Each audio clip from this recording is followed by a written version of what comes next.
Hello everyone, আসসালামু আলাইকুম। বাইরে রিমঝিম বৃষ্টি আর ঘরের ভিতরে মজাদার খিচুড়ি কেমন হবে বলেন তো। আর বৃষ্টি আর খিচুড়ির যুগলবন্দি কিন্তু অসাধারণ, সবারই অনেক পছন্দ। আমরা বাঙালিরা সাধারণত একটু বৃষ্টি পড়লেই খিচুড়ির উপরে প্রেমে পড়ে যায়। আর খিচুড়ি প্রেমীরা তো অবশ্যই বৃষ্টির দিনে খিচুড়ি খাবে, আর সাথে যদি এই রকম তেলে ভাজা ইলিশ মাছ থাকে কেমন হবে, পুরা জমে যাবে।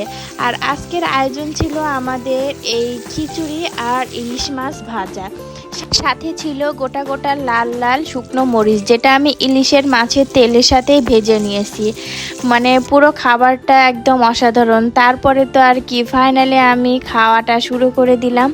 আপনারা কেউ কিছু মনে করবেন না, আপনাদের দেখিয়ে দেখিয়ে খাচ্ছি। আপনারা জাস্ট ফিল করেন যে খাবারটা আসলে কেমন হয়েছে। আমার তো মনে হয় এই ভিডিওটা এখন যেই দেখবে তারই মনে হয় খিচুড়ি আর এই ইলিশ মাছ এর উপরে মানে পুরা লোভ লেগে যাবে। তো আপনারাও ঝটপট কিন্তু এরকম একটা খাবার রান্না করে খেয়ে ফেলতে পারেন, আর বৃষ্টির দিনে তো অবশ্যই খাবেন।